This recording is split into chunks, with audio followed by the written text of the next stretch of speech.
Hi guys, how are you? Hope you're doing well. My name is Mombi Maura. Welcome to this channel. Kindly, if you have not subscribed, please subscribe. And we're going to be a team. We're going to learn a lot from one another. Okay, guys, it's Christmas time. As we now prepare to visit our parents, our guardians, our relatives and friends in the village, what about we do this?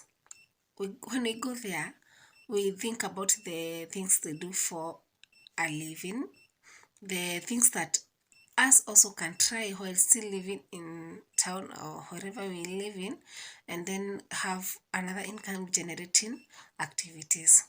For example, let's say your parents do farming and maybe they farm maize, and then you say maize, and if it's a good profit, then you can try farming it, because we know that if you try farming maize, let's say for you're living in Kisumu and then your parents are living in Kirinyaga, you send money and then they do farming for you, and then at the end of the year, or maybe after some period, when the maize mature, you're going to get your profits. Also, let's not forget that at times they incur losses. What if we also ask them the losses they incur, or the losses that one is likely to incur, and then see if we are able to, or if we can try it out. Maybe if it's not too much loss, maybe you can try out.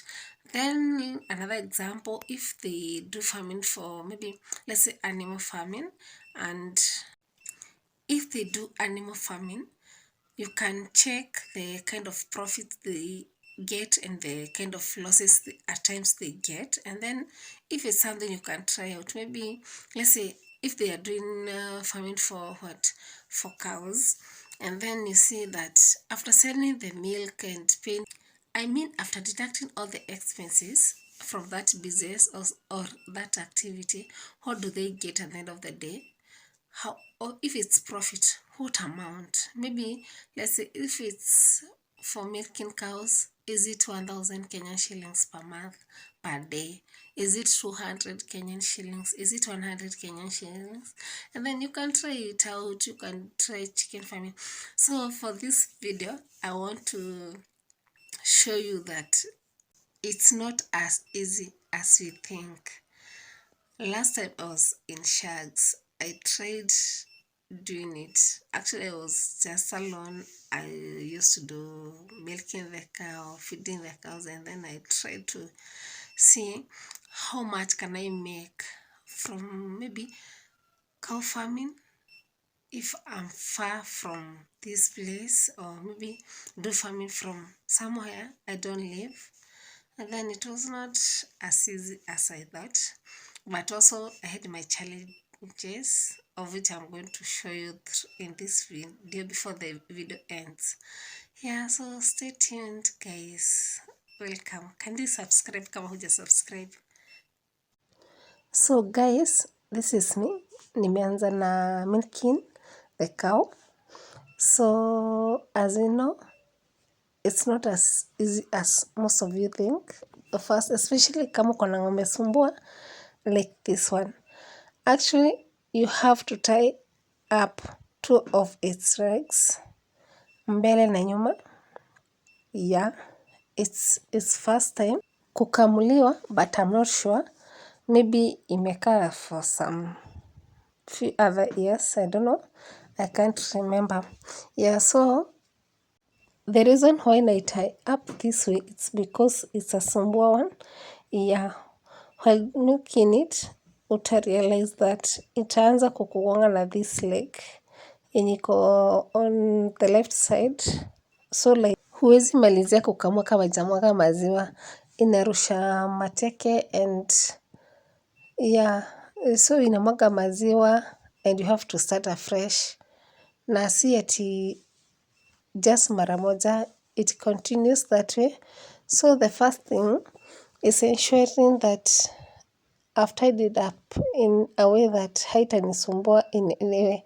So tena pia mguu ya mbele inarusha nyuma na inaweza kufikia your bucket. So just like ya hiyo ya nyuma, you have to tie the other one, but the other two legs sitaguza, the right hand side ones, ile ya mbele na ya nyuma pia zitakuwa tu sawa, they'll be free cause haziwezi fikia ndoo yangu, so these two itabidi nizifunge. And then unajua pia ni mgeni kwa hii ng'ombe, so like kuna venye haitakuwa comfortable with me, so lazima nikuwe keen on this, otherwise nitatoka hapa na ndoo bila anything inside. Yeah, na at the end of the day nataka maziwa ya chai. So as you can see, nishamaliza kufunga miguu both ya mbele na ya nyuma, so I believe haitaweza kunisumbua. Hata kama itajaribu kurusha hizo miguu nimetight vizuri venye, hata ikirusha haitaweza kufikia ndoo yangu, but pia usisahau inaweza jaribu na the other two legs, so pia na haitiki nikamue na with my two hands, of which nimezoea kukamua na mikono mbili, so hii lazima ukuje na jug then ukamue na mkono moja.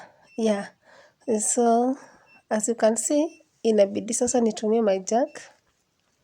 I know my experts wa ng'ombe wanaweza sema that this is not the right way to do it, but what if the ng'ombe yenyewe inisumbua, like you can't use two hands to milk it, yani like nisumbua yenyewe, hata okay itaingia hapa but kuikamua yenyewe haiwezi itikia. I think ni juu ina learn or something, but at the end of the day venye unaona at least nimemaliza jug moja, and this my milk, although sijaweza kukamua in a way that wenye wamezoea kuikamua ile maziwa wanafikishaga, at least I've tried. Yeah, nimekaa kama more than 10 years kama sijakamua tena. So after that you need to know that lazima you feed your cows well, so after kuikamua lazima niipe at least gunia moja ya majani, and then niweke chumvi cause at the end of the day nataka kesho asubuhi niamkie maziwa. So yeah, after hizi naokota pani yenye nilikuwa nimemwaga kwa hiyo gunia, but again don't forget tunaiconsider business wise.